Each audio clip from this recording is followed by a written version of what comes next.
श्रेयन् स्वधर्म विगूढ़ परधर्मात्सनुष्ठितात् स्वधर्मे निधनं श्रेय परधर्मो भयावहः।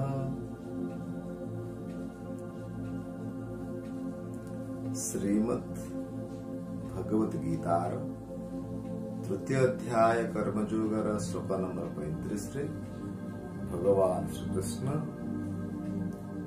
चारिथर धर्म शब्दर प्रयोग करिछन्ति। ताहले धर्म शब्दर अर्थ कौन?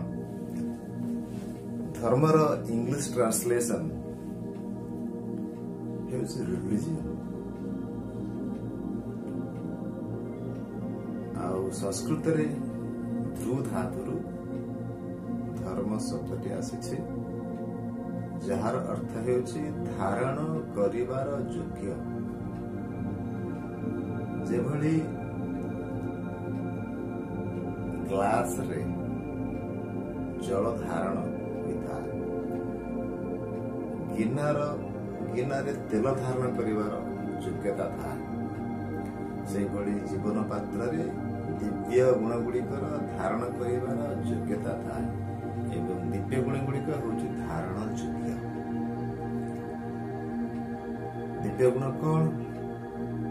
दया, क्षमा, करुणा, तपस्या, यज्ञ, दान, अहिंसा दिव्य गुण।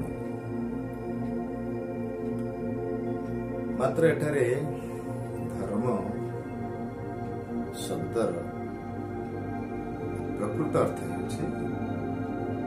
कर्तव्य धर्म, duties, responsibilities, good conduct, righteousness, ये हूँ धर्म अर्थ।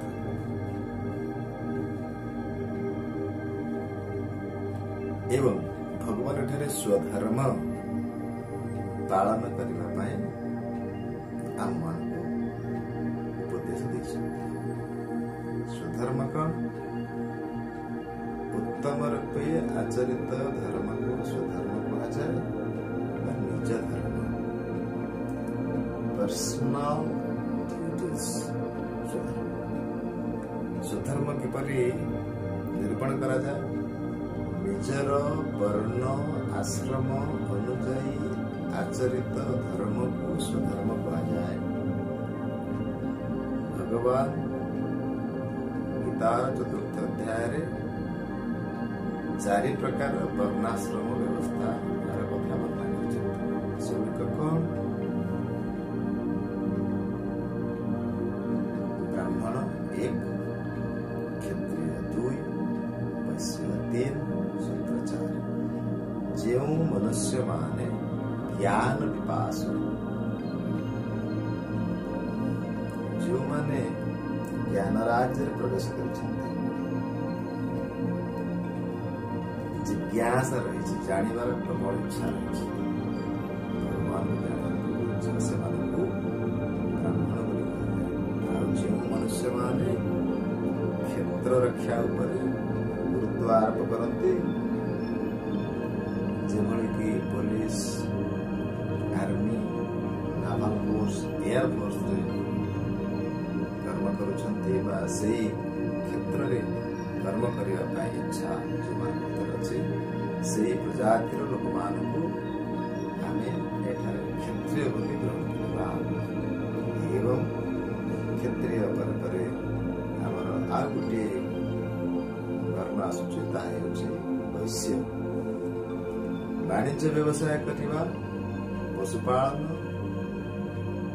कृषि कार्य करिबा बा लाभजनक व्यवसाय जो माने करुछन्ति सेमानकु वैश्य बोली कहा जाए। जो मानक भितर से कर्म कर लालसा रही, इच्छा रही, प्रवृत्ति रही, सेमानकु आमे वैश्य बोली कहिबा। एवं परे परे आसुछि शूद्र। शूद्र केउ माने? जो माने सेवा परायण, जो मानक सेवा भाव रही, सेमानकु आमे शूद्र कहिबा। तेणु एई लक्षण गुड़िक जो व्यक्ति मानक भितर प्रकाश पाउछि, सेमानकु आमे ब्राह्मण, क्षत्रिय, वैश्य, शूद्र बोली कहिथा। तापरे भगवान पुणी वर्णना करिसेंती चारि प्रकार आश्रम रही, चतुराश्रम। ଯଦି ମଣିଷର ପରମାୟୁକୁ ଲାଇଫ ସ୍ପାନକୁ ଆମେ 100 ବର୍ଷ ବୋଲି ଧରିବା, ତାହେଲେ ଏଇ 4ଟି ଆଶ୍ରମକୁ ଯଦି ଆମେ 100ରେ ଭାଗ କରିବା, ପ୍ରତ୍ୟେକ ଆଶ୍ରମ 25-25 ବର୍ଷ ପାଉଛନ୍ତି। ତେଣୁ ମନୁଷ୍ୟ ଜନ୍ମ ହେବା ଠାରୁ 25 ବର୍ଷ ପର୍ଯ୍ୟନ୍ତ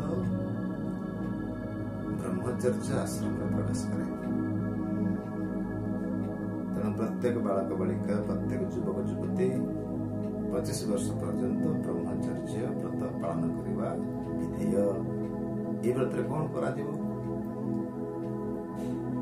ବାଳକ ବାଳିକା, ଯୁବକ ଯୁବତୀ ମାନେ ପବିତ୍ର ଜୀବନ ଯାପନ କରିବେ, ସଂଯମତା ଆଚରଣ କରିବେ, ଜ୍ଞାନ ଲାଭ କରିବେ ଏବଂ ଚରିତ୍ର ଏବଂ କ୍ୟାରେକ୍ଟର ବା କ୍ୟାରିୟର ନିର୍ମାଣ କରିବାରେ ବ୍ରତୀ ରହିବେ 25 ବର୍ଷ ପର୍ଯ୍ୟନ୍ତ।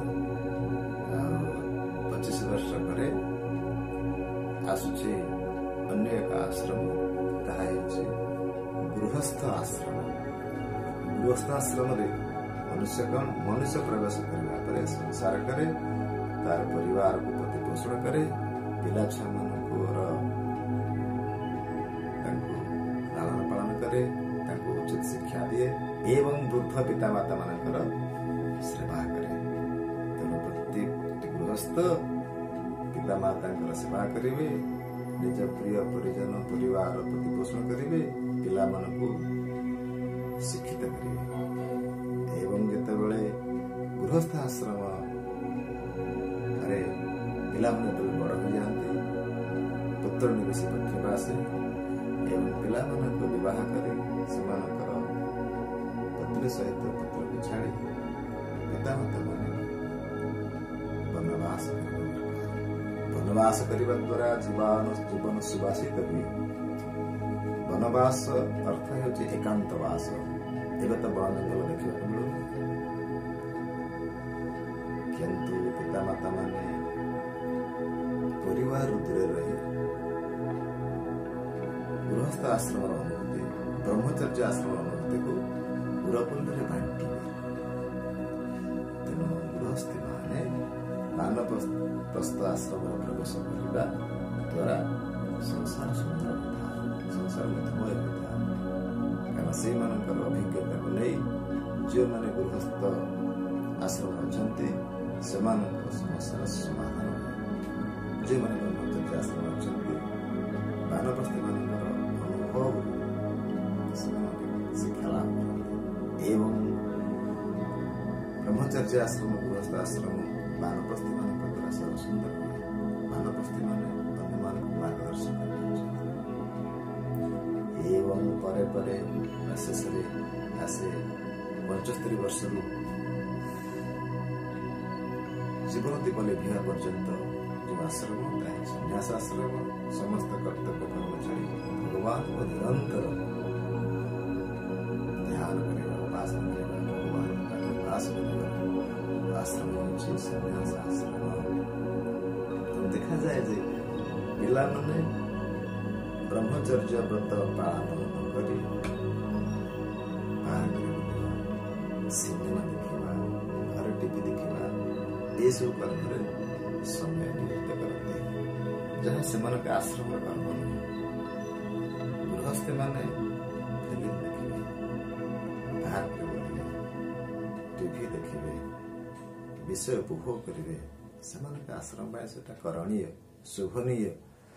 କିନ୍ତୁ ବ୍ରହ୍ମଚର୍ଯ୍ୟ ଆଶ୍ରମରେ ଥିବା ବ୍ୟକ୍ତିମାନେ, ଯୁବକ ଯୁବତୀ ମାନେ ଏହାଠାରୁ ବହୁତ ଦୂରରେ ରହିବା ଦରକାର। ଯଦି ଏହି କର୍ମକୁ ପାଳନ ନ କରନ୍ତି ତାହେଲେ ଜୀବନ ଦୁର୍ବିସହ ହୋଇପଡ଼ିବ। ତାହେଲେ ବୁଝା ପଡ଼ିବ ସେମାନେ ସେମାନଙ୍କର ସ୍ୱଧର୍ମ ପାଳନ କରୁନାହାନ୍ତି। ତେଣୁ ଏଇଭଳି ଭାବରେ ଆମେ ଆମର ସ୍ୱଧର୍ମ ପାଳନ କଲେ ଏ ସଂସାର ଆନନ୍ଦରେ ପରିପୂର୍ଣ୍ଣ ହୋଇଯିବ, ଜୀବନ ମଧୁମୟ ହୋଇଯିବ। ନମୋ ଭଗବତେ।